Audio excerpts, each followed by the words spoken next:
Hello students, welcome back to our channel. In the last session, we have completed our second chapter for class 3 from the book Discovering English. Yes, now today we are going to start with the question answers. So, have a look. हमने यहाँ तक पढ़ लिया था पूरा, मैंने clear समझा दिया था आपको हर एक चीज़. आज हम प्रैक्टिस जोन 1 करेंगे from the same book on page number 30. Okay, so before that you have to take out your English 1 copy, and in that copy, first of all, before starting anything, you have to draw the red margins, because without red margins we can't start our work. So first of all, on each and every page you have to do the red margin. Yes, it's compulsory. Now first we will start with the new words. So first of all, mention chapter number 2, name of the chapter, trees, and who has written this poem. This is the poem, yes. So who has written this poem? Harry Ban. Now we will start with the new words. First is healthy. Next, environment. Third is cities. Fourth word is growth. Then oxygen. Next is harm. Then spring. Gather. Halloween. And the last word is lullaby. Clear? Now turn the page. Now on the next page, we will do word meanings of this chapter. Kindest. Kindest means good-natured, अच्छे दिल का इंसान. Okay. Harm. Harm मतलब pain, चोट लगना, hurt.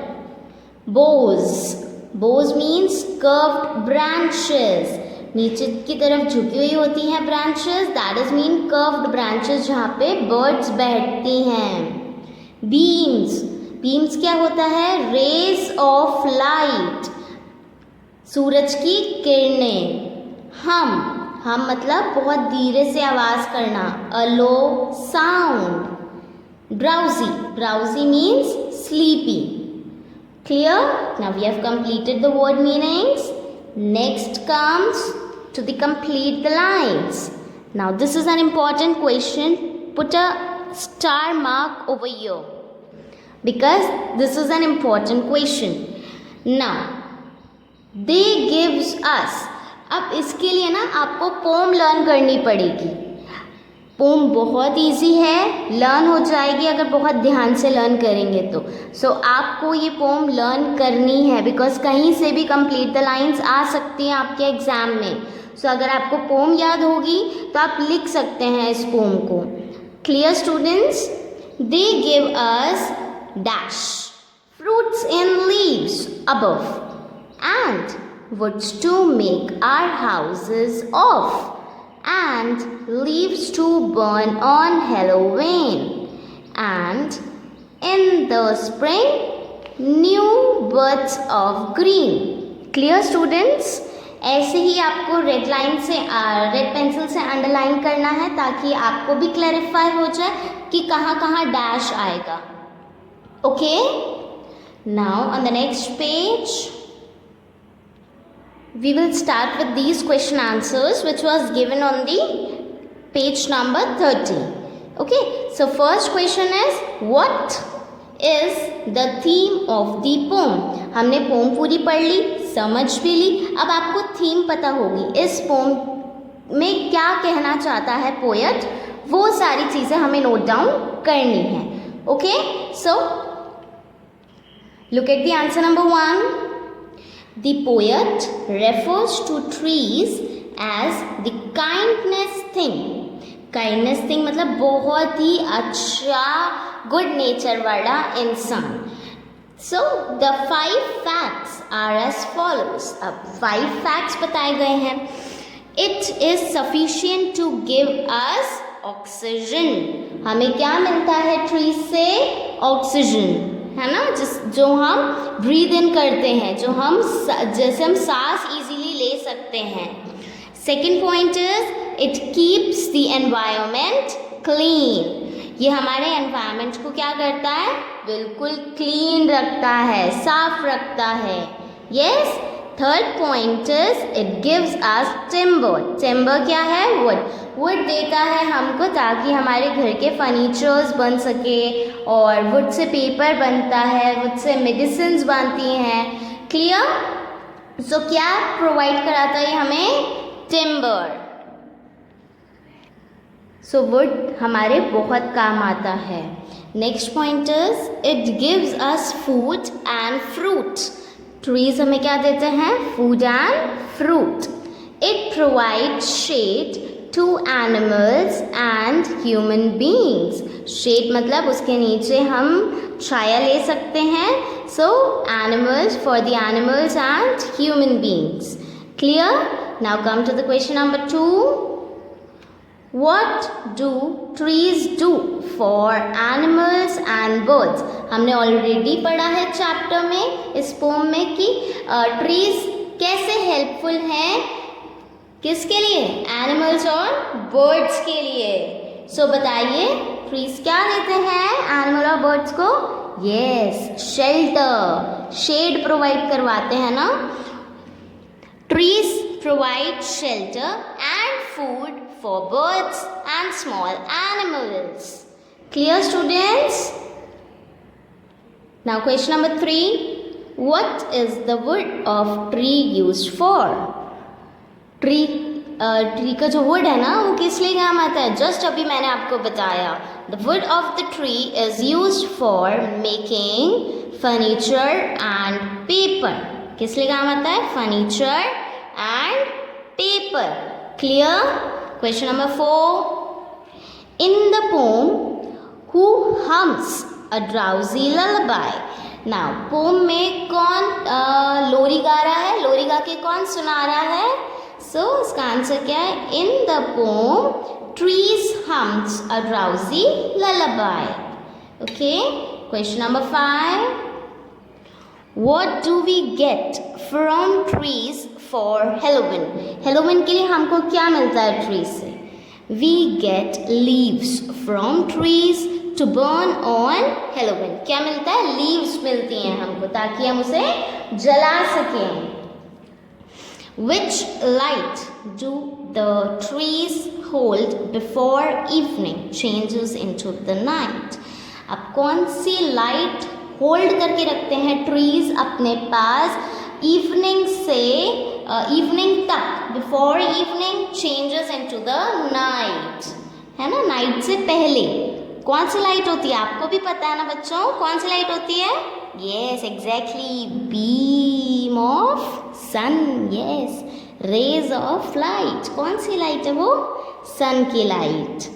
The trees are the last to hold the sun's light. किसकी light? Sun's light. Clear? Now we have completed the question answers. Now let's back to the book. Page number 31. Open everyone page number 31. Now we have completed up to here in the copy.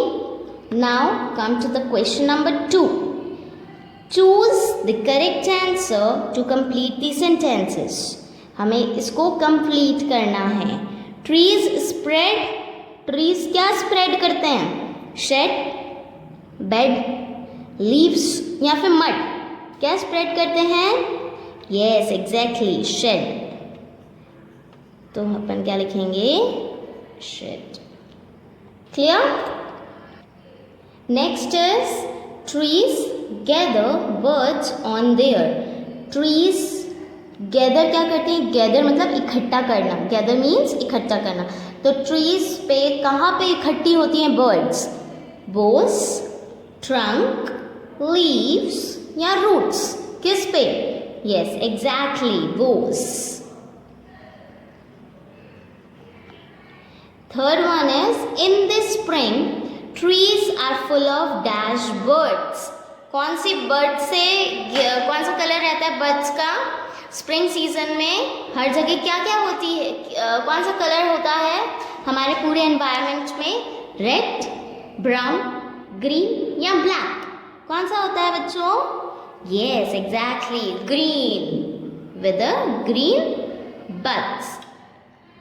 Trees shine at night from the light of shine at night. रात को किससे चमकता है tree? Bulb, lamp, moon या फिर सन? किससे?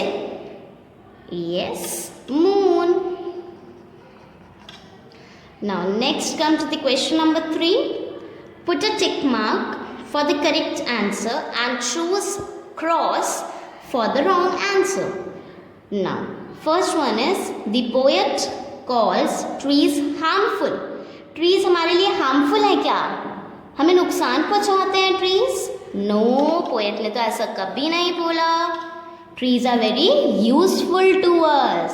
तो अगर यहाँ useful होता तो true होता. यहाँ harmful है. harmful मतलब नुकसान पहुंचाना. Second is trees offer shelter to birds and animals. Trees shelter देते हैं birds और animals को? Yes, this is the correct sentence. Birds sing a lullaby. Birds lullaby गाती हैं? Yes or no? Yes. Next, third one. Birds sing a lullaby. लोरी कौन गाता है? Birds या trees? हल्की हल्की साउंड किसकी आती है? यस, बर्ड्स की नहीं, ट्रीज की. So this sentence is false. Put a cross. Yes, birds don't sing a lullaby, trees sing a lullaby. हमने अभी आंसर में भी पढ़ा ना ये. Trees are the first to face the rays of the sun. क्या trees सबसे पहले सन की रेज को फेस करते हैं? यस, सबसे पहले सन की रेस किस पर जाती है? ट्रीज पर. So put a tick mark. Yes, this is the correct sentence. Next, E part. Trees go to sleep in the morning. Trees morning में सोते हैं क्या? No, this is the wrong statement. Trees look bright in the spring. Trees bright दिखते हैं क्या spring में? Yes, क्योंकि जो सन की रेज होती है ना उस पर पड़ती है, ट्रीज पर पड़ती है तो वो शाइन करते हैं. Now this completes the book work. Now we will come to the copy work again. Up to here question number 6 we have completed. Yes, now I'll give you the homework which you have to do at your home. That is question number 7th. This is your homework. Without any help, you have to complete this because we know how to make these sentences by ourselves. So, we have to make these sentences. First one is tree. Tree के ऊपर आपको कोई सा भी sentence बनाना है, कोई सा भी. I love to play around trees और कुछ भी बनाना है but correct होना चाहिए. Okay? Meaningful होना चाहिए. Kind मतलब good hearted. So my friend is very kind to me and something like that. आपको ऐसे sentences बनाएं जो meaningful हो. Gather means इकट्ठा होना. हम कहाँ पे इकट्ठे होते हैं? पार्टीज़ में, है ना, और जब गेम खेलते हैं या फिर स्कूल के इंटरवल होता है स्कूल में, तब गैदरिंग होती है. बहुत सारी चीज़ें हैं. सो आप गैदरिंग में भी सेंटेंस बना सकते हैं. ललाबाई मीन्स लोरी. सो लोरी पर भी आप बना सकते हैं. जैसे आपकी ग्रैंडमदर आपको लोरी सुनाती हैं, ममा सुनाती होंगी लोरी, पापा सुनाते होंगे लोरी. सो उसके ऊपर आपको सेंटेंस बनाना है. Okay, so this is the end of the chapter. समझ आया पूरा? अब next we will start with the thank you and I'll see you in the next session. Bye bye.